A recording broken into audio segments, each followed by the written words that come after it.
حضور علیہ الصلوۃ والسلام فرمانے لگے رغم انف رجل، وہ شخص تو ذلیل و خوار ہو جائے. کہ یا رسول اللہ کون ذلیل و خوار ہے؟ فرمایا وہ شخص جو رمضان دیکھے اور رمضان گزرنے سے پہلے اس کی بخشش نہ ہو. فرمایا وہ تو ذلیل و خوار ہے. پھر فرمایا رغم انف رجل، وہ شخص بھی ذلیل و خوار ہو. یا رسول اللہ کون؟ فرمایا میرا نام آئے، میرا ذکر ہو اور مجھ پہ درود نہ پڑے، مجھ پہ درود نہ پڑے.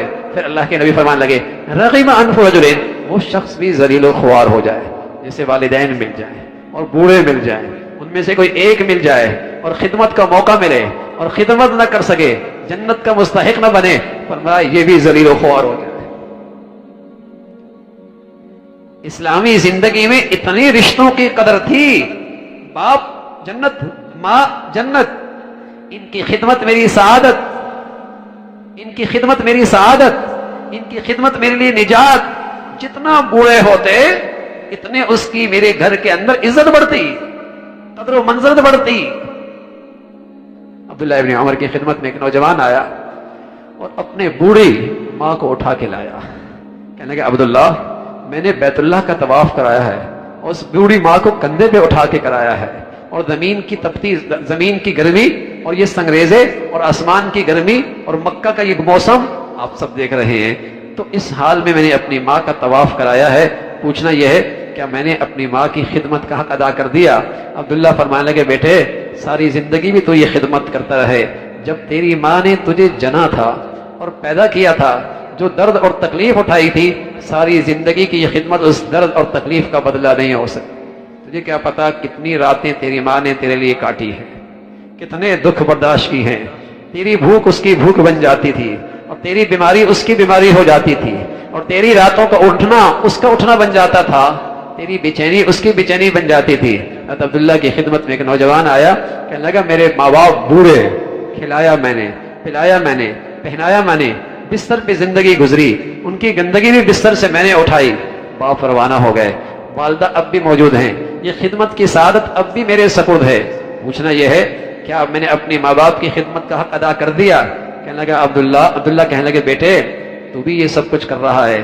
تیرے بچپن میں تیرے ماں باپ بھی یہ سب کچھ تیرے لیے کر رہے تھے، گندگی اٹھاتے تھے، رات کی ٹھنڈی رات ہوتی تھی پھر بھی تجھے سینے سے لگایا کرتے تھے، کبھی تجھے نہیں دھتکارا، کبھی تجھ کو اپنے سے دور نہ کیا. اور نہ جانے کتنی بیماریاں ایسی تھی کہ تیری بیماری ان کی بیماری بن جایا کر جاتی تھی اور تیری تکلیف ان کی تکلیف ہو جایا کرتی تھی. تو بھی یہ کر رہا ہے، وہ بھی یہ کر رہے تھے، لیکن فرق ہے ماں باپ میں. ماں باپ دعا کر رہے تھے اللہ اس بیٹے کی عمر اور بڑھا دے، تیرے لبوں پہ دعا ہے اللہ اس ماں کو اٹھا لے. وبالوالدین احسانا اما یبلغن عندک الکبر احدهما او کلاهما فلا تقل لهما اف ولا تنهرهما وقل لهما قولا کریما. اللہ نے اپنا حق بتایا ایک جملہ کا، اللہ تعبدوا الا اياه، اور جب بات اماں ابا کی آئی ایک جملہ نہیں کہا میرے عزیزو، 7 جملے کہے.